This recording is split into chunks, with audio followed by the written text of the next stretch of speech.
하나님은 이스라엘 백성들을 애굽에서 이끌어내는 데는 순간적으로 이끌어내셨어요.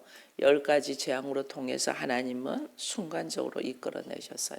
그러나 이스라엘 백성들이 자유인이 되었잖아요. 하나님 이끌어내셔서 노예에서 종에서 자유인이 되었지만은 그들의 이 거짓 근성을 없애는 데는 40년이 넘게 걸려요.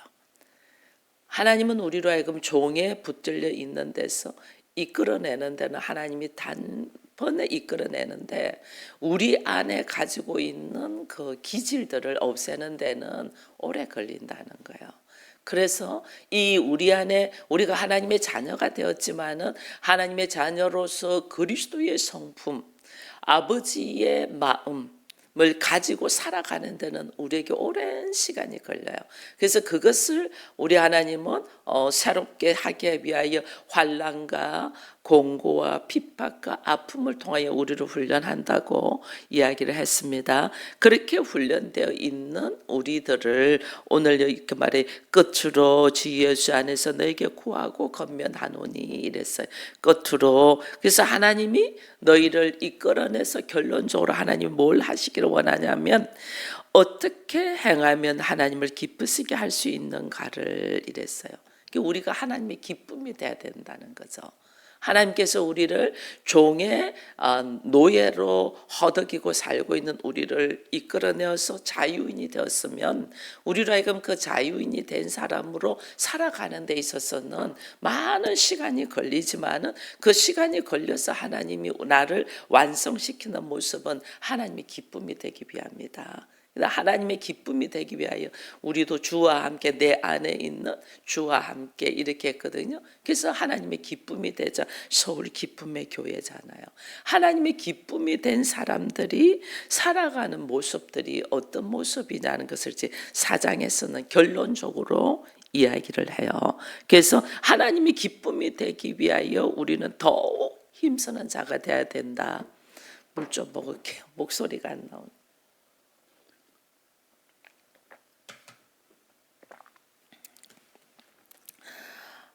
하나님의 기쁨이 되기 위하여 우리가 더욱 힘쓰는데 그 힘쓰는 것이 무엇을 힘써야 되냐 이것이 이제 오늘 본문에 나와 있죠. 여기 보니까 3절에 보니까 하나님의 뜻은 이것이니 이래 돼 있어요.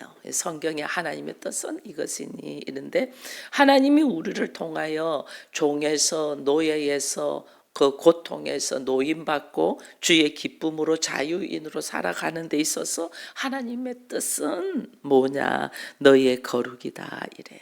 그래서 하나님은 항상 내가 거룩하니 너희도 거룩하기를 원한다 이렇게 이야기했거든요. 이 거룩은 우리가 말해서 세상적인 방법과 구별돼서 산다 그거든요. 다른 말로 한마디로 하면 하나님의 뜻대로 산다는 거예요. 세상적인 방법과 구별돼서 하나님의 뜻대로 사는데 하나님의 것을 바라보고 하나님이 중심이 돼서 우리는 그동안에 살아가는 모습이 전부 다 나 중심이었잖아요. 나의 감정, 나의 생각, 나의 지식, 나의 노하우, 나의 환경 전부 다 나 중심으로 살았거든요. 그것을 우리는 이제는 하나님이 거룩하기를 원한다면 전부 다 나 중심이던 것을 하나님의 중심으로 살아간다. 이게 거룩이에요. 그래서 우리를 하나님께서 이끌어낸 것은 하나님의 중심으로 살아가는 것을 거룩이 뭔가를 구체적으로 다시 말해준 것이 여기에 있는 거예요. 하나님 뜻은 이것이 너희의 거룩이다 해놔놓고 하나님이 거룩을 걸어가는 것이 뭐냐? 곧 음란을 버리라 이래 돼 있어요. 음란을 버리라. 음란을 버리라 하면서 4절에는 각각 거룩함과 존귀함은 자기 안에 대할 줄을 알고 음란을 버리는 것을 구체적으로 비유한 것을 하나님이 아내 대하는 방법을 네가 아내를 존귀한 자로 대해라 그 말이에요. 다른 말로 하면 남편도 아내를 존귀한 자로 대하고 아내도 남편을 존귀한 자로 대하고 요즘 이것이 없어지고 있는 시대거든요. 요즘은 결혼했는데 둘이가 성격이 안 맞아. 둘이가 가지고 있는 기질들이 달라. 그러니까 어떻게 좀 더 나은 사람, 좀 더 나와 맞는 사람, 나를 좋아해 주는 사람으로 우리는 눈을 돌린단 말이에요. 이게 하나님 보실 때는 음란이라는 거예요. 음란. 하나님께서 이야기한 이게 음란이, 우리는 살다 보면 부딪히고 문제 있는 것들이 있잖아요. 살다 보면 부딪히고 문제 있는 것들이 있는 것이 다 왜냐하면 다 내 방식대로, 내 생각대로, 내 경험대로, 나 좋은 대로 생각하니까 부딪히죠. 이게 지금 우리가 하나님과 세상이 있는데, 하나님과 내가 있는데, 내 생각대로 내 방법대로 사는 모습에서 우리가 이제는 하나님이 중심으로 살아라 했잖아요. 그죠? 하나님이 중심으로 사는 것이 거룩이랬어요. 이 거룩을 하나님이 우리의 일상에서 비유로 말한 것이 아내 사랑이에요. 아내 대하는 것, 성적인 것, 음란에 대한 이야기를 하잖아요. 자기 아내하고 자기 남편하고 살아보는데 성격이 안 맞아. 기질도 달려. 성향도 너무 달라. 나를 아프게만 해. 그러니까 어떻게 우리는 바깥을 도는 거죠. 다른 여인을, 다른 남자를. 이게 지금 하나님은 음란이라고 하거든요. 이거 하나님 굉장히 싫어해요. 왜? 하나님이 나를 종의 노릇에서 이끌어내어서 나로 하여금 하나님의 기뻐하시는 자, 거룩으로 하나님의 중심으로 살아가기를 원하는데, 하나님이 이끌어냈는데 광야야. 불편해. 먹을 것이 없어. 너무 내 생각하고 달라. 아예 종으로 있는 것이 더 나을 뻔해서, 그래서 뭐 이스라엘 백성들 한 것이 애굽으로 돌아갔으면 좋겠다 하고 하나님의 뜻을 무시하고 자기들의 편리함대로 다시 말하잖아요. 그거 하나님은 음란이에요. 이게 우리 안에 내가 하나님 외에, 하나님이 우리를 만드시고 우리를 창조하시고 우리에게 살아갈 수 있는 모든 환경을 허락했는데 내가 하나님처럼 되려고 하는 것이 음란이라니까요. 이걸 우리가 모르는 거예요. 내가 아직 끄집어냈는데도 내 안에 거지 건성, 내 안에 종의 기질들이 있는 것을 하나님이 그것을 철저하게 제거해 버리기 위해서 환경을 그 속으로 넣어놨거든요. 근데 우리는 아우 불편하네, 없네, 너무 힘드네, 다시 가버리는 거예요. 이게 지금 하나님은 음란이라는. 그래서 나 편리함으로 나를 위하여 우상을 만들어서, 나를 위하여 신을 만들어서 섬기는 것이 음란이잖아요. 근데 이걸 모르는. 그래서 우리 하나님이 왜 우리에게 가정을 허락하시냐면요, 이 가정 속에서 철저하게 주의 말씀에 의지하여 걸어가는 사람이 되도록 나를 훈련시키는 거거든요. 근데 우리는 이 가정에서 말씀에 의지하여 걸어가는 사람으로 가지 아니하고, 뭐냐면 나의 편리함대로 좀 더 나를 좋아해 주는 사람 쪽으로 우리는 눈을 돌려버리는 거죠. 이게 뭐냐면 자기 중심이잖아요. 자기 중심. 불편해도, 이 여자하고 사는 것이 힘들어도, 이 남자하고 사는 것이 너무나 힘들어도 하나님이 허락하신 가정 속에서 내가 어떻게 걸어가야 되는지 주의 말씀에 의하여 걸어가야 되는데, 우리는 어떻게? 누가 나를 더 좋아하네? 거기다 눈을 탁 돌려버려. 자기 아내를 버리고 행동하는 것이, 이게 아내를 버리고 행동하는 것이 주의 말씀을 버리고 행동하는 것이에요. 그렇기 때문에 하나님 어떻게, 나는 잠시 즐거울 줄 모르지만은 그에 의해서 하나님의 심판이 있는 거예요. 우리는 그걸 모르는 거죠. 잠시 즐거움을 가지고 그걸 모르니까 우리 하나님이, 그래서 오늘 말씀하세요. 이 5절에 보니까 하나님을 모르는 이방인과 같이 세욕을 따르지 말고 이 일의 분수를 넘어서 행절을 해하지 말라. 이는 우리가 너에게 미리 말한 바 같이 증언하는 것이 이 모든 것이 주께서 신원하여 주심이라, 이거예요. 하나님께서 다 아신다는 거죠. 나의 마음의 중심이, 이거에 대한 회개가 없어요. 우리는 이게 하나님이 지금 내 피부로 느끼도록 가정을 허락하셔서 나를 때리고 찌르는 남자와 여자를 만나게 했거든요. 왜냐하면 내가 온전한 자가 아니니까. 내가 온전하지 않고 하나님이 나를 부르시고 나를 이끌어서 하나님의 자녀로 세웠지만은 내 안의 기질들은 여전히 자기 중심으로 있기 때문에 이것을 내려놓게 하기 위하여 상대를 통하여 나를 막 깎아내는 작업을 하나님이 하시는데 우리는 이게 싫다고 다른 데로 가버리는 거죠. 다른 데로. 이게 지금 하나님을 뭐냐면 하나님을 아내를 멸시하고 무시하는 게 아니에요. 하나님을 무시하는 행동이거든요. 이거 몰라 사람들이. 그래서 지금 세상이 그러고 있잖아요. 이게 지금 이 마지막 때로 가고 있는 모습이에요. 우리가 하나님을 잃어버리고 걸어가는 이게 음란의 모습은 이게 내가 하나님이 허락하신 가정 안에서 이것을 만들어 가려고 하지 아니하고 세상 다른 방법으로 취하려고 하는 것이 하나님은 음란이라고 했는데 이 음란이 결국은 뭐냐면 나와 하나님과의 관계의 음란이에요. 내 생각대로 내 방법대로 내 보기 좋은 대로 하나님 말고 내 감정대로 다른 것을 취하는 거예요. 이게 우리가 이제 모르니까 이렇게 나오죠. 그래서 하나님이 오늘 우리에게 말씀해 주니 결론적으로 내가 너희를 사랑하고 너희가 하나님의 기쁨이 되게 하는 것은 주어진 환경, 특별히 가정을 너희가 얼마나 하나님의 뜻 안에서 지켜나가야 되는가. 이것이 거룩이라는 거예요. 거룩. 세상은 안 맞는데 왜 그렇게 사냐예요. 안 맞는데. 헤어지고 나니 훨씬 편안하고 자유한데. 물론 그럴 수도 있어요. 하나님이 허락한 사람이 아닌 내 욕심으로 취했던 사람은 안 맞아요. 안 맞아요. 그래서 그럴 수도 있어요. 그러나 하나님 세상 방법으로 걸어가지 말고 하나님의 뜻 안에서 걸어가는 것이 거룩이다. 그리고 그 하나님이 허락하신 사람을 어떻게 존귀하게 여기라. 이것이 하나님이 기뻐하시는 모습이다. 그걸 한 가지를 이야기를 하고 그 다음에 또 하나 더 하나님이 기뻐하시는 모습을 너희가 더욱 힘써야 될 것이 뭐냐니까 9절 이후에 보니까 형제 사랑에 관하여는 너에게 쓸 것이 없으면 너희들 자신이 하나님의 가르침을 받아 서로 사랑한다. 서로 사랑.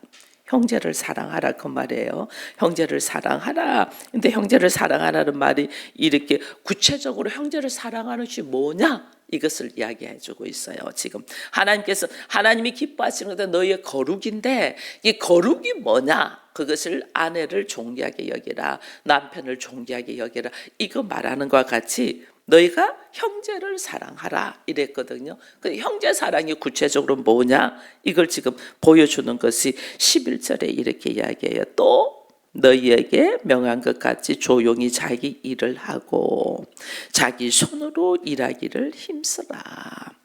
이는 외인에 대하여 단정히 행하고 또 아무 궁핍함이 없게 하려 합니다. 형제 사랑, 네 손으로 수고해서 네가 벌은 돈으로 사랑해라 그 말이에요. 나누어라 그 말이에요. 여러분 이게 지금요 하나님께서 물질을 주시는 통로를 이야기를 하고 있어요. 여러분 사랑하는데도 우리가 흔히들 그래요. 사랑하는데 입으로만 말로만 사랑하냐 그렇게 이야기하죠. 그래서 우리가 사랑을 하면 내가 몸으로 수고하고 애쓰고 함께 나누어야 되거든요. 그것이 하다 보니까 표현을 하다 보니까 물질이 꼭 필요해요. 그죠? 물질이 꼭. 그래서 사랑은 나눔이거든요. 나누는 건데 이 나눔이 꼭 물질이 필요한데 우리는 받으려고만 하는 사람에게는 하나님의 물질을 주지 않아요. 물질은 누구한테? 주는 자에게 줘요. 줄 수 있는 자에게. 그래서 네 손으로 수고해서 일을 해서 네가 수고한 것으로 나누어라 그 말이에요. 그런 자들에게 하나님이 물질을 줘요. 그래서 누가복음 6장에 보면 하나님이 차고 넘쳐 흔들어 너에게 주겠다 이랬잖아요. 차고 넘치고 흔들어 주는데 누구한테 주는 거예요? 그 앞에는 무슨 말씀이 있어요? 주라. 네가 주라. 그리하면 내가 누르고 흔들어 차고 넘치게 너에게 주겠다 이랬거든요. 그러니 내가 하나님 앞에 물질 축복 받는 이 통로가 내가 줄 아는 사람이어야 돼요. 여러분, 줄 아는 사람이 되게 훈련시키려고 하나님 헌금하라고 하는 거예요. 그건 다른 말로 내가 너에게 부어주기 위함이라는 거예요. 근데 우리 그거 몰라요. 몰라서 주머니에서 나가는 거 계산하고 이래서 못 내고 이래서 못 내고 이래서 못 내고 이래요. 내가 계산하고 막 하니까 하나님이 나에게 주는 것도 네가 헤아리는 것처럼 나도 너를 헤아려서 주겠다 이렇게. 너 이래서 못 주고 이래서 못 주고 이래서 못 하지. 나도 너에게 너는 이래서 못 주고 이래서 못 주고 이래서 못 줘. 이렇게 되는 거예요. 이게 우리가 사랑이 뭔가를 구체적으로 거룩이 뭔가를 이야기하면서 아내를 존귀하게 여기라고 했거든요. 거룩이 뭔가를. 근데 사랑이 뭔가를 지금 이야기하면서 하나님 뭐냐면 네 손으로 일하여 수고하여 나누어라 해요. 이게 하나님이 우리가 부어주시고자 하는 모습들이에요. 이걸 우리가 못하는 거죠. 사람들이. 그러니까 하나님한테 교회 와서 하나님은 우리에게 훈련시키는 것이 있잖아요. 깨어서 기도하도록 하고 주일 예배 드리도록 하고 이러잖아요. 그 내 시간인데 내가 누리고 싶은데 말씀에 의지하여 하나님의 뜻대로 우리가 걸어간다고 예배를 드리는 거예요. 이게 내가 거룩을 이루어가는 거죠. 다른 사람들은 뭐 산으로 들러 놀러 가는 이 시간에 우리는 세상과 다른 방법으로 내가 하고 싶은 것과 다른 방법으로 하나님의 뜻 안에서 예배의 장소로 나오는 거죠. 이게 거룩이에요. 이렇게 예배의 장소에 나와서 거룩을 이루어가는 사람들에게 하나님은 부어 넘치게 주고 싶어하는 거죠. 부어 넘치게 주고 싶어하는 하나님의 사랑, 이 사랑을 받을 수 있는 사람들이 누구냐면 나눠줄 수 있는 사람. 네 형제들을 사랑해. 나도 하나님이 우리를 사랑하는데 이처럼 사랑해서 우리에게 뭐 부어 넣어 주신 것이 뭐예요? 자기의 독생자도 아낌없이 주셨잖아요. 우리는 그 사랑을 받은 사람이에요. 그 사랑을 받은 사람들을 형제라고 하거든요. 그래서 형제 사랑을 어떻게 너희도 네 손으로 수고하여 나누어줘. 그 말이에요.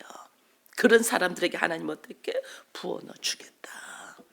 이 성경이 우리 권사님이 기도하면서 하나님 이 66권이 하나님이 우리에게 주신 사랑의 편지인 것을 구구절절 이 사랑의 편지니까 이게 우리가 어떻게 하나님의 기쁨이 될 수 있나를 이 하나님이 막 집중적으로 기록해 놓는 거예요.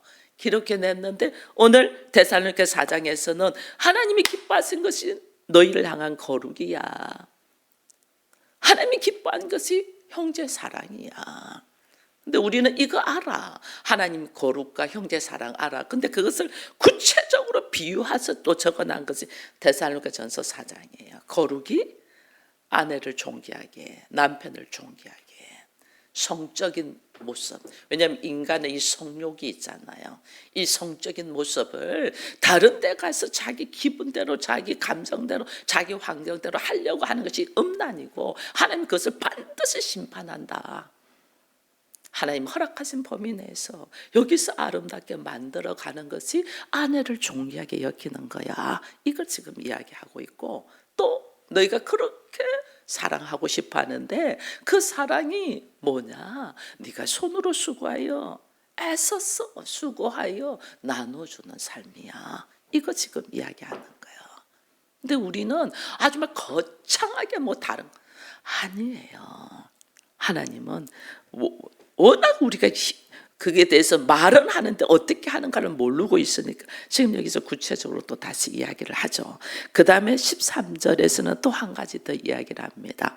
형제들아 자는 자들에 관하여는 이게 이제 세상은 죽은 자라고 이야기를 합니다. 그러나 우리가 지금 이 앞에 자는 자라고 이야기하는 형제들, 그리스도 안에 있는 자들, 하나님의 사람들은 죽은 것이 아니고 자는 거다. 왜? 우리는 다시 부활하고 일었을 거니까. 자는 자들. 그게 자는 자기도 했죠. 우리는 자는 자를 보고 뭐 울고불고 하지 않잖아요.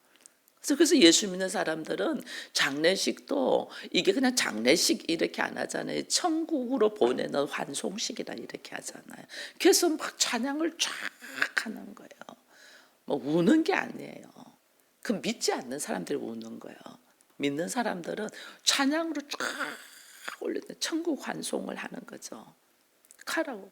왜냐하면 우리가 그토록 주님 만나고 싶어하고 얼굴 뵈고 싶어 했잖아요. 이제 주님 얼굴 뵈러 가는 거예요. 그러니까 환송을 해주는 거죠. 환송. 자는 자. 아무나 자는 자가 아니에요. 하나님의 기쁨이 되어 있는 형제인 자들은 하나님이 자는 자다 이렇게 이야기해요. 이 자는 자들이 예수 안에서 14절에 보니까 우리가 예수께서 죽으셨다가 다시 살아나심을 믿을진데 예수가 부활하신 것을 믿는다. 이와 같이 예수 안에서 자는 자들도 하나님이 그와 함께 데리고 오시리라. 데리러 오신다. 우리도 다시 일어난다는 거죠. 언제? 주님께서 강림하실 때까지 우리 살아남아 있는 자도 자는 자보다 결코 앞서지 못한다. 이게 자는 자가 먼저 부활해서 죽은 자가 예수 안에서 죽은 자가 먼저 부활해서 주님과 함께 오고 그 다음에 그때까지 살아있는 자들도 휴거 주의 호령과 나팔 소리를 들을 때 휴거한다. 하늘로부터 강림하실 때 우리도 올라간다. 왜 올라가냐 하면 성경에는 계시록에 보면 그때가 뭐하냐면 우리가 하나님이 우리를 그리스도의 신부로 세우기 위하여 이렇게 훈련된 데잖아요. 우리로 하여금 그리스도의 신부의 모습으로 세우게 훈련. 그래서 어떻게 주의 강림하셨다는 우리 모두가 예수 그리스도의 혼인잔치 내가 신부가 된다. 내가 신부가 되게.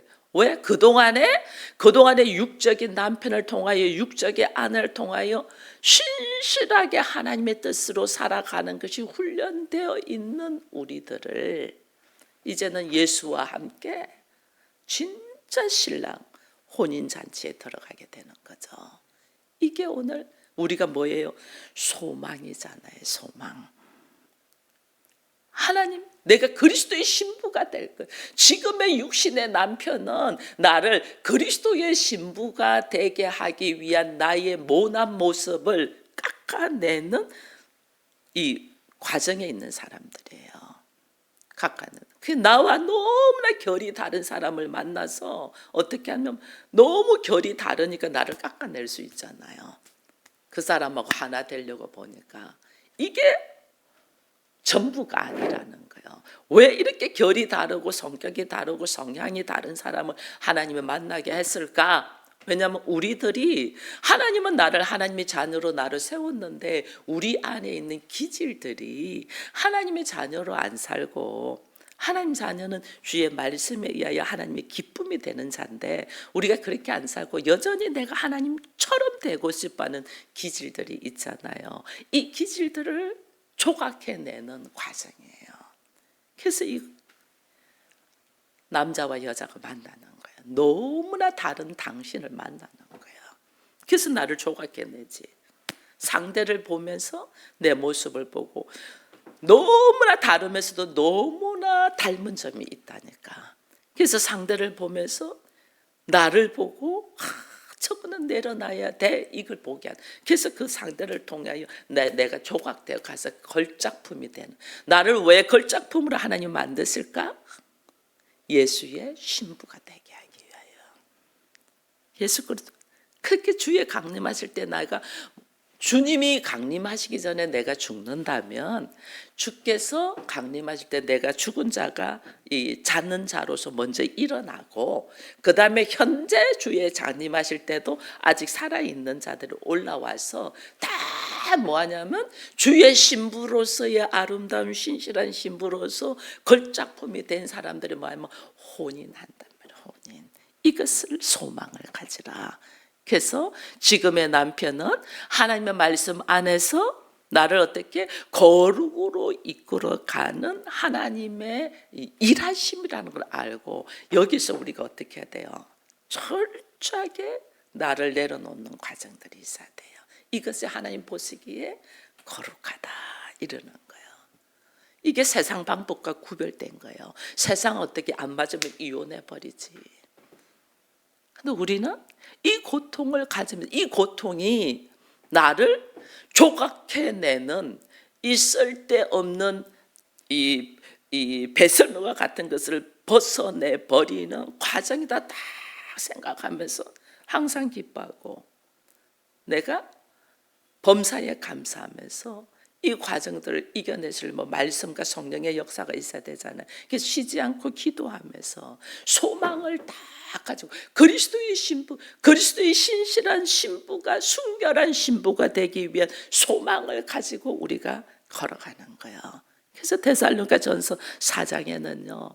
이게 지금 이 나오죠. 보세요. 하나님의 거룩을 이루면서 우리에게 서로를 생각하면서 믿음을 가진 신뢰가 되어야지 부부간에 함께 걸어갈 수 있잖아요. 믿음과 그 다음에 또 형제간에 서로 사랑과 그 다음에 또 예수를 믿고 걸어가는 죽은 자들에게 뭘 주냐면 그리스도의 신부가 된다는 소망을 주는 거예요. 그래서 데살로니가 전서 4장에서는 믿음, 소망, 사랑을 구체적으로 우리의 실생활의 면에 비추해서 이야기해 주고 있는 거예요. 오늘 우리 하나님이 우리로 하여금 왜 이렇게 데살로니가 교회 교인들이 환난이 있고 핍박이 있고 아픔이 있고 사람들의 이간질이 있고 고통이 있냐? 너희에게 믿음과 소망과 사랑을 가지고 그리스도의 신부가 될 것을 기대하면서 걸어가는 이 하나님의 기쁨이 되어라고 지금 바울이 편지를 쓰면서 이야기하는 거죠. 우리 역시 마찬가지입니다. 우리가 서울이 기쁨의 교회입니다. 하나님의 기쁨이 되자는 거예요. 우리 역시도 믿음과 소망과 사랑을 가지고 걸어가는 자인데 이것이 구체적으로 오늘 내 앞에 놓여 있는 문제, 남편을 아내를 존귀하게 여기며 내가 그를 기쁘게 해주지 못한 것에 대한 하나님의 회개와 하나님 앞에 회개와 함께 하나님은 그렇습니다. 우리는 얼마나 우리 기질대로 우리 성격대로 행동해서 상대를 아프게 했는지 모릅니다. 그것이 그 상대를 아프게 한 것이 아니고 결국은 하나님을 무시한 문제였고 하나님을 아프게 한 거였습니다. 이걸 다시 한번 회개와 함께 하나님은 우리로 하여금 내 손으로 수고하여 애써서 하나님은 나누는 삶을 살게 하는데 우리는 이것에 너무나 인색했습니다. 그러니까 하나님은 지금 매주마다 훈련을 시키는데 이 훈련도 우리는 안 받는 거예요. 훈련도 받기 싫어. 이것도 안 하는데 어떻게 나눔의 삶을 살겠어요? 하나님은 부어 넣어주고 싶어서 나보고 이 훈련을 통과하라고 하는데 이걸 통과를 못하고 있어서 우리가 또 이것도 회개하고 결국 나를 그리스도의 신부로 세우기 위하여 하나님은 나를 이렇게 조각하고 계시는데 우리는 이것이 죽겠다고 여기서 벗어나게 해달라고 했던 이 어리석음을 용서해달라는 우리의 기도들이 있기를 축원드립니다.